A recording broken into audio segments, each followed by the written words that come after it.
Well, hello Internet, and welcome to part 14 of my Android Development for Beginners tutorial. Today we're going to completely finish the weather app. On top of that, because of a request, I'm going to add text-to-speech, which is going to speak out the weather report, and on top of that also add the ability to search for other cities and states and so forth and so on. So why don't we just jump over and look at the finished app. And here is my weather app, and let's open it up, and there you can see it automatically figured out what my current latitude and longitude was and pulled up the current weather report for me. And with a long press, it's going to read it. The current temperature is 25. Current conditions mostly sunny, with a high near 40. West wind around 9 miles per hour. Tonight mostly cloudy, with a low around 31. Southwest wind 6 to 10 miles per hour. And of course, this time we'll be able to enter in city and state, and it's automatically going to pull up that weather information. Okay, so now you know what we're going to be building in this tutorial, and I'm going to go through here, and it's really not that much information. Very first thing, though, that I noticed. For some odd reason, the National Weather Service flips the highs and lows depending on if we are currently at nighttime or daytime. So what I just did, just to keep everything really easy to understand, and everything you see here on the screen is available in a link underneath the video, so you can see all the blocks all in one place. So what I found out is, if indeed it is not night, we're going to have to pull our lows from the second index and our highs from the first index, and then do that for all the other ones. However, if we scroll down here, and if it is indeed nighttime, then we're going to pull the low from the first index and the high from the second index. So that's all I did there. I didn't see any reason to pull all this stuff out here. It would take forever. So that is basically what we needed to do, was flip-flop the highs and the lows and how we were pulling them from the JSON data, which is right here. Okay, so let's jump back over here and fix a couple other issues that came about. So as we scroll up inside of our block section, another thing that I noticed inside of initialize that I needed to change was, let's scroll down through here, and let's specifically look right here. Now, whenever I go to set up the location sensor and then get latitude and longitude data, what I do here is I say, well, if I don't have the latitude data, which is pretty much what this symbolizes, not equal to 0, well then I don't automatically pull the weather data up on the screen, and instead I just use the default data. Now what's neat about this app is you can just open it up and it automatically gets your current latitude and longitude, and it provides you with weather based off of that latitude and longitude. However, in its current setup, what it's going to do instead is just pull up whatever the default settings are, which is up here. And if you are not interested in what Pittsburgh, Pennsylvania's weather is, well then that's pretty worthless. So what I did was instead decided to go in here and change this information right here. So instead of just saying, well, I'm only going to go get the weather data if I have the current latitude, I instead want to say, if I don't have the current latitude data, well, I want to wait and I want to keep asking for it until I get it. So how do we replace this if-then statement that we have right here to instead say, you know what, we're not going to continue until I have the current latitude information? Well, it's not that hard. What I'm going to do instead is take this out of here, which is this if-then statement. It's still going to exist because I want to avoid any potential errors. And I also want to take out this part right here where we're going to be setting that data. And in its place, I'm going to put in a while loop. Basically, what a while loop is going to do is it's going to continue to ask for that information until it gets it. So I just have to put a condition inside of this. I'm going to go over into math and go and get my little equal sign right here and drop it in there. Then I'm going to come over to this guy right here, duplicate it, grab it, pull it over here, drop it right there. And I'm going to say, while it continues to be equal to 0, I am going to continue asking for new latitude and longitude data, which is exactly what I did there. So what I'm saying is, okay, is the latitude value equal to 0? Well, if it is, I want to ask the sensor for that latitude and longitude information. Then this is going to continue asking over and over and over again until the latitude value has an actual latitude value. Okay, so now I know whenever the app starts up, as you saw previously, it will have latitude data. But I'm going to keep this if-then statement inside of here just to verify that because it doesn't hurt anything. Okay, so that guarantees when the app opens up, as long as the GPS is open and set for us to be able to use, that it is going to pop up proper latitude and longitude and weather information based off the person's current location. So that's fixed. So now what we want to do is fix the weather data procedure that we have. So let's just cycle down through this. And there you can see get weather data is right here. Another thing I want to do, just to verify before I ask for weather information, I want to verify that I have latitude values. Because remember, one of the goals of this tutorial is to allow the person in the search box to say I want the weather information for Los Angeles, California, and pull it up. Well, before I get the weather data, I want to make sure that I have the latitude information for said city that they ask for. So I'm just going to wrap this in an if-then statement. Just go into control, if then, grab that guy, drop it right there. And then I'm going to pull this out of here and then take this guy and drop it in there, move this out of the way. And then my condition here is going to be based off of whether the latitude value is equal to 0 or not. So I'm going to go into the math section,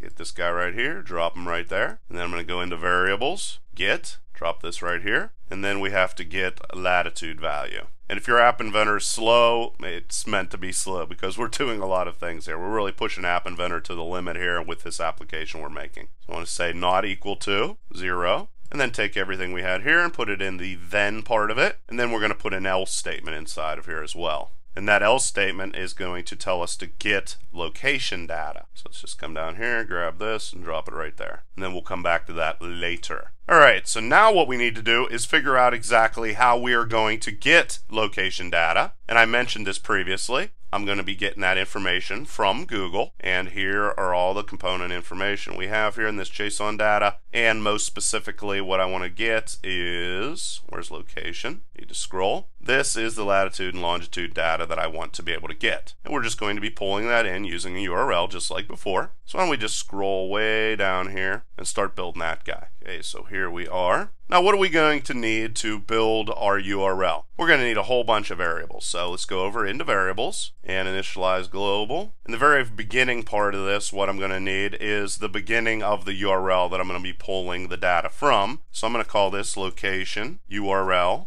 beginning. And where am I going to get that from? Well, this is where I'm going to be pulling it from, right here. So I'm going to come in here, grab all this, right up to the point where it has the city name right there. I don't want that because I'm going to be getting that from whenever the person types that information in the search box. Put a quote, paste it in there, hit enter, and then make sure you know that the HTTP part is already in there. You don't have to type that in. And there we go. So that's the beginning of our URL. Well, then we're going to have to put in the city name. And if you don't know what I'm talking about, up here they're going to be typing in the city name and then a territory afterwards. So what we're going to do is we're going to need to grab that city name and grab that territory or state or what have you and put that information inside of there. So the very next thing we're going to need is the city name variable. So initialize this, drop it right there, and I'm just going to call this city name. City name. And I don't know what the city name is, so I'm just going to put a default in there for now. It's not really going to matter, and drop it right there. Well then, if we go back to our URL, we can see here after the city name that we have this quote here and this plus. So I'm going to copy that, jump back over into App Inventor, and create another variable, and initialize global name. And this is just going to be a junk field, so I'm just going to call this URL separation. Doesn't really matter what I call it,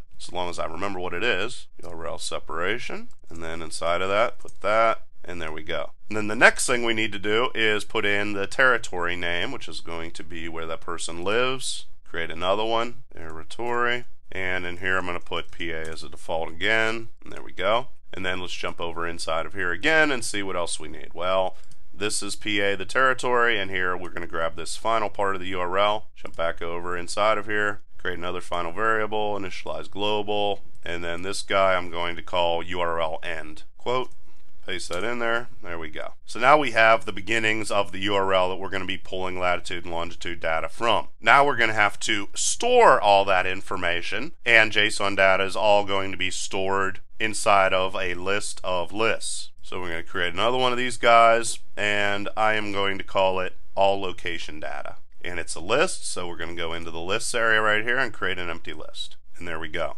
We are also going to be grabbing the city and the state from the search box inside of our app, and I want to use that as a list as well. So it's going to be a list that's going to contain city and territory, or city and state. So I just create another variable, call this location list.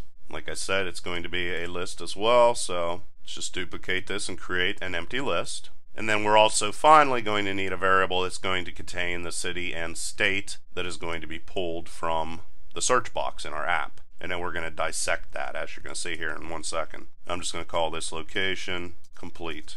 And because we're going to be filling that with information, I'm just going to make it empty. And there we are. Okay, so now that I got all my variables out of the way, what I need to do is figure out how the search button is going to work. So just come in here. Where is our search button? There it is. Click on search button. And we're going to say when the search button is clicked, well, we want to do certain things. And basically what we want to do is we want to grab information from the search box, which is going to be the city and state, this guy right here. And we want to separate it into city and states in a list, and then use that with our URL to pull in latitude and longitude for that specific area. So the very first thing we want to do is we want to store the city and the state name inside of this variable right here. So set, and then we want to go inside of here to city text box, and we want to get whatever text is currently stored inside of that guy. Grab that and drop it right there. Then we want to verify that there actually is city and state information in there, and if they didn't enter any information, we want to protect from any type of errors. So we're going to go and get ourselves an if statement. Anytime we want to do one thing under a certain condition or another thing under another condition, we use if or then. And we just want to verify that it's not equal to, grab this guy right here, drop it right there. And that came from the logic section right there.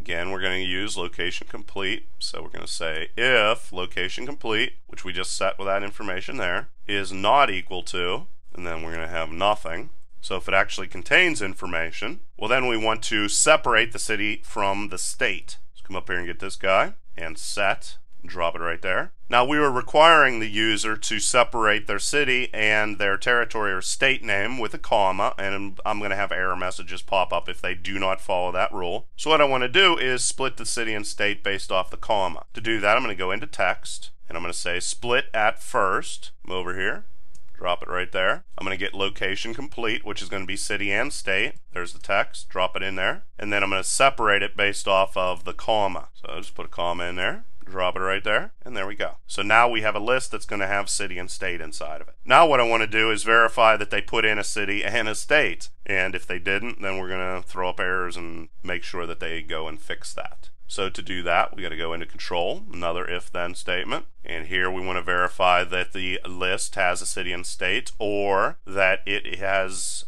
at least 2 values inside of it. So we're going to put that there, and then we're going to say greater than or equal to, like that. And we're going to go length of list right there, and then get our location list and verify that it has a city and state inside of it. Up here, math, and get a number, and then put 2 here. Okay, so now that we know we have a city and state, what we want to do is trim off any excess spaces, and also, let's come inside of here, if we would want to put in another city with, say, multiple names inside of it. So if we go, for example, Penn, well, you're going to have to put in a quote followed by 20. And there we go. You saw that I changed that right there for any spaces. And there you can see I pulled up latitude and longitude data. So what we need to do is go in here and replace any spaces in the city or territory or state names with a % followed by 20. So I'm going to go and get my city name and my state name. Let's see here. There's city name. And I'm going to get set specifically,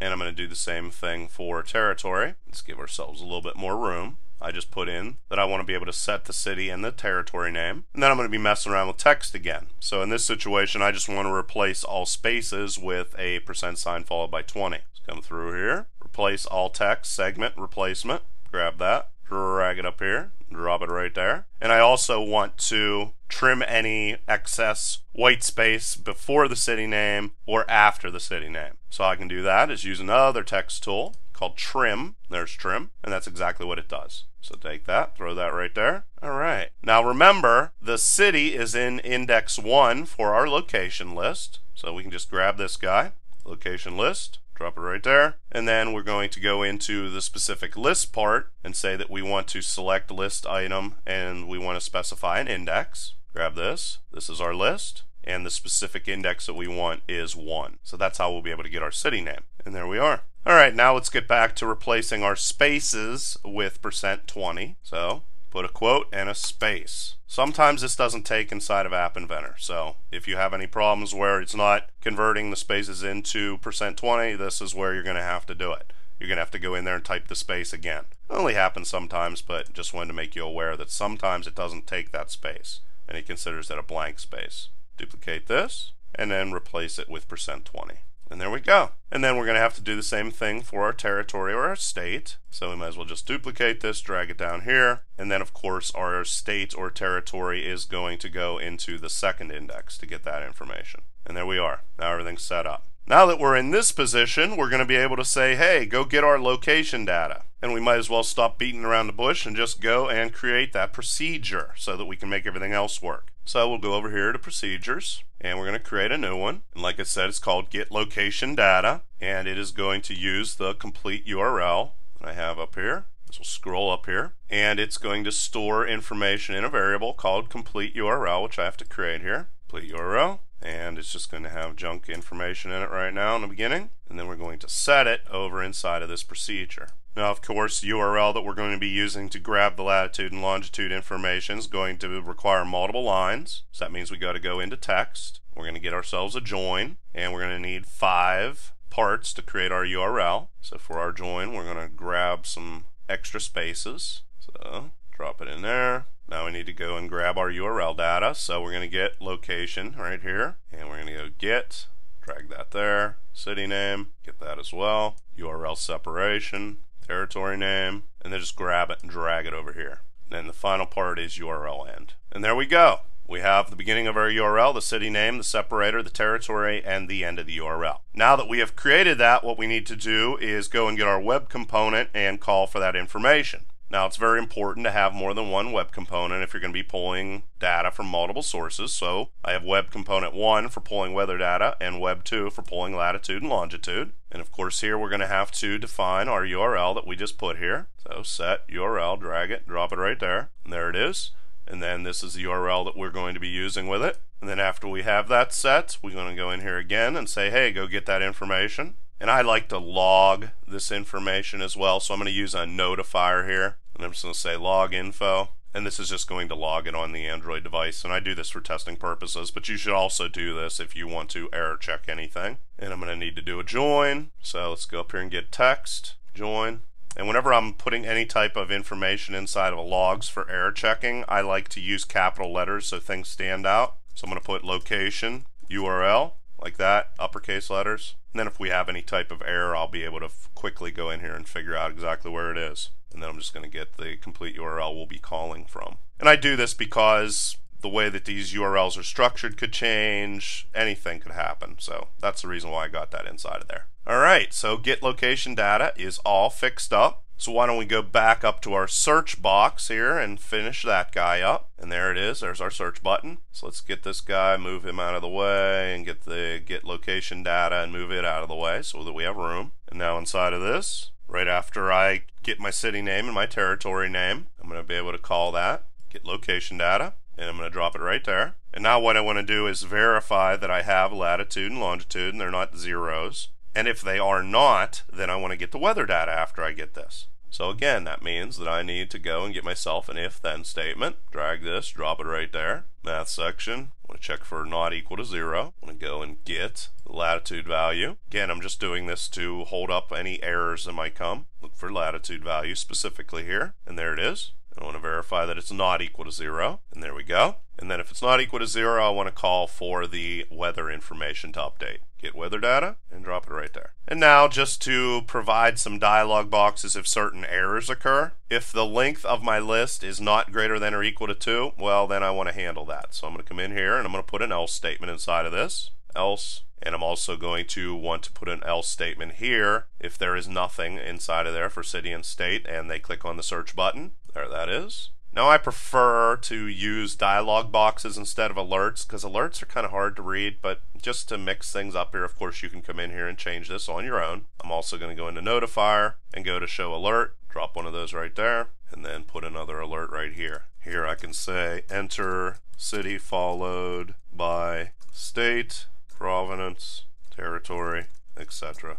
Whatever. And that'll be a little error message that pops up. And then down here, because I require them to use commas to separate them, enter city and territory separated by a comma. And there we go. We handled all those errors. Now remember, we had another guy hanging out up here that was waiting for the ability to call get location data. And we're not done with get location data yet. And that was get weather data, which we just called. And there that is. This is get weather data. Well, I guess I should scroll up a little bit more. There we go. Get weather data. Go over into procedures, get location data, and drop it right there. And what I'm saying here again is if the latitude value is not equal to 0, then I'm going to build this URL. Otherwise, I'm going to call get location data so that I can get that latitude information. Okay, back down to the bottom. And the only other things I have to handle here are text to speech and actually getting my information, that JSON data for latitude and longitude. Now how I'm going to do that is here I am making a request over here to get our JSON data. And here is the URL that I'm supplying. Now after it gets it, it's going to return it, just as we saw in the last part of the tutorial. So we're going to have to catch that new information. So to do so, we're going to go into Web 2, this guy right here, the guy that's getting our information, and specifically go to got text, which is our JSON data. And we just need to verify a couple things, which means if then statements again. Drag that, drop it right there. First thing we want to do is verify that our response code is equal to 200, which means that our information got passed back to us properly. So go back into math, drag this down here, and verify that the response code, this guy, get response code, is equal to 200, which means we got our information that we wanted. Just duplicate this, drag it down there, put 200 inside of there, and there we go. And if we did get that information, then we want to set all location data and store all of the information from that web page into our variable called all location data. You just come up here, all location data, this guy right here, set, get it, drop it right there. Then to pull our JSON data, we're going to go into Web 2 again, JSON text to code, drop this right here, and then response content is going to have all of that data. So then just go to response content and drop that right there. Okay, so now that we have all that data, we need to figure out how it is sorted. So what we're going to need to do is store the latitude and longitude value in variables. We already have those variables, so let's just go set, get 2 sets and drop them inside of here. Actually, let's just get 1 for now. And specifically, we're going to have latitude value inside of this. So let's go find that. There's latitude value. Then we're going to have a bunch of select list items. So let's go and take a look at that raw data that we get from Google.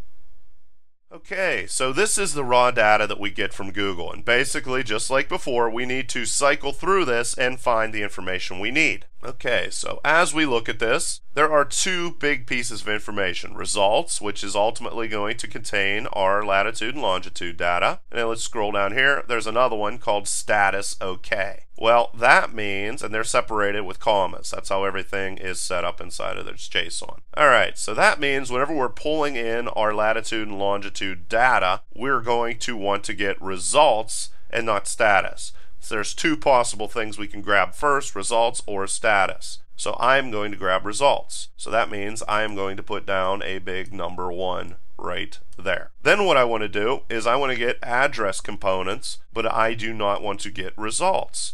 So that is an option of either 1 or 2. Address components and all this other data inside of here. Remember, everything's structured as a list inside of a list. So to get that, I am going to need a 2. Not results, but all of this data right here. Okay? Did this in the last part of the tutorial. Then I want to specifically jump inside of this block being the first component, which means that that is going to be a number 1. So that is going to give me all my list items inside of here. Then I specifically, out of all these different guys, address components is actually, there's actually 4 items in this list. First one's going to be address components, and you can see where address components end by looking for this bracket right here followed by a comma. So the first one's going to be address components, which I have no interest in at all. And then if we cycle through here and look for a closing bracket and a comma, you can see one right here. There is the end of address components. So the next item in our list is formatted address. So there's currently 2 list items inside of here. So what we want is geometry. And if you can see here, there's a comma, there's all this information, and there's another comma. So that's the end of formatted address, which means we want the third item in the list, which is geometry. So there is 3. And this is us working towards getting our latitude and longitude information. Now, do I want the word geometry, or do I want bounds, which is going to contain my location data? This is where I want to get to ultimately. No, I want bounds. So that means I want the second item in our list here. Then we can see bounds, because this curly bracket is going to end down here, and I want location, this guy right here, which is the most specific latitude and longitude, so I want the second item in our list. So that's going to get me down into location. Now, do I want the word location, or do I want the latitude and longitude? I want the latitude and longitude. So there is another second drilling down into the data. I then want latitude and longitude data, which is going to be a number 1. And then more specifically, I want this guy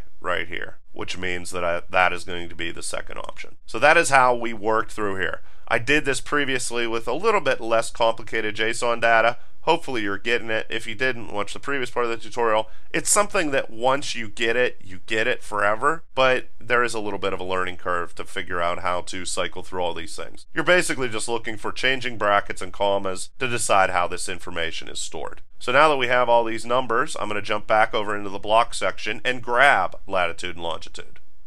Okay, so here we are, and all I'm going to do is I wrote all those numbers down on a piece of paper, so I'm going to select those different list items inside of here. That means I need to go into lists, select list item list, and then I'm going to put a whole bunch of indexes inside of here. And let me tell you, there are a bunch of them. So I'm going to need a total of 9 of these guys. So just duplicate them, and duplicate that to make 6, and duplicate this to make 9. Okay, so that's going to allow us to cycle through all that JSON data. And then the final thing is going to be all location data, which is stored inside of here, way down inside of here. So that's pretty much the whole entire document. So I'll go into variables, get, drop that right there. And then this is going to be all location data. And there we go. Then I just have to put all these numbers inside of here. So to grab all of the data, we're going to put index 1 inside of here. There we go. And then I'm just going to put in all those numbers that I was writing previously. This is the second one. I don't want the word result. I want the actual data that was stored inside of it. There's list items,